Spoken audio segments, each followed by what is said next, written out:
right now, Donald Trump has a big problem, legitimacy, and especially in Africa, because he and Elon Musk from South Africa killed US aid, which means huge cuts in the foreign exchange that African countries have to repay debt. And so we're looking at very desperate countries across the continent, but these 5 in particular. And those like Senegal, which have often been associated with a French connection. I mean, all of them are in the Francophone and network. They've got a huge dilemma because they were favorites of France, of the West. They were hosting, in some cases, US AFRICOM, the military.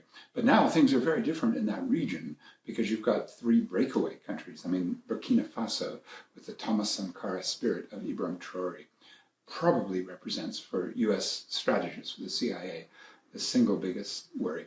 And so what mostly the US presidents have done, especially Barack Obama, whose father was Luo, he was half Kenyan, but also Biden, they would bring all of the African leaders, and now they're just picking them off bit by bit, because Donald Trump's strategy is always divide and conquer.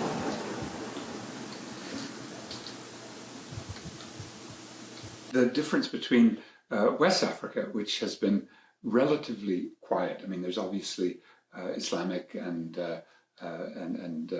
governmental, let's say, conflicts, but in DRC, it's been M23, a Rwandan-backed group that has basically taken over the land, under which you're going to find about $24 trillion of minerals. And in desperation, starting in February, as soon as Trump came into office, Felix Tshisekedi, the president of the Democratic Republic of the Congo, he realized that the South Africans leading the mission were incapable of repelling M23 from that area that they'd taken over.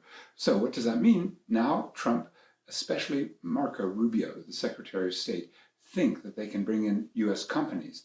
And the original idea was to bring in US mercenaries, this famous Blackwater group with Eric Prince, who was in touch with Tshisekedi, and that they would then push the M23 out and then take the minerals. So I suspect that's still part of the agenda.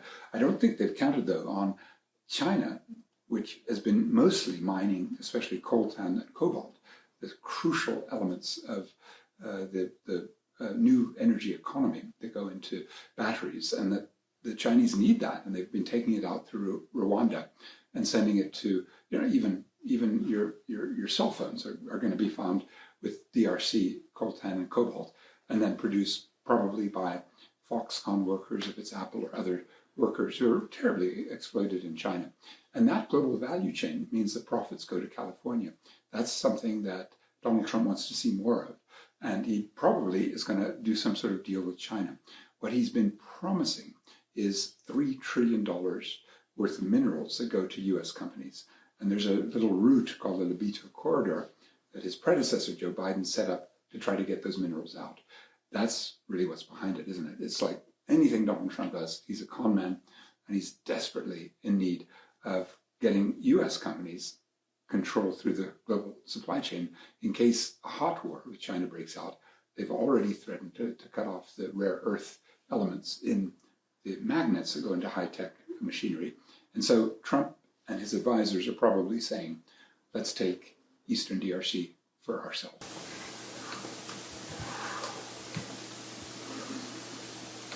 Yes, I mean, those State Department and CIA and Pentagon people, for example, they had a strong contingent in Niger, and those guys were killed, actually, in Trump's first term. So Trump remembers that in West Africa, there's a problem, and the coups that have subsequently taken place, and the high profile of Ibrahim Traore in that Sankara anti-imperialist tradition, those processes would really worry Donald Trump and his mates. I mean, what they really would want to do at a time when the end of the Africa Growth and Opportunity Act, AGOA, threatens the relationships of economic benefit that African exporters were able to get.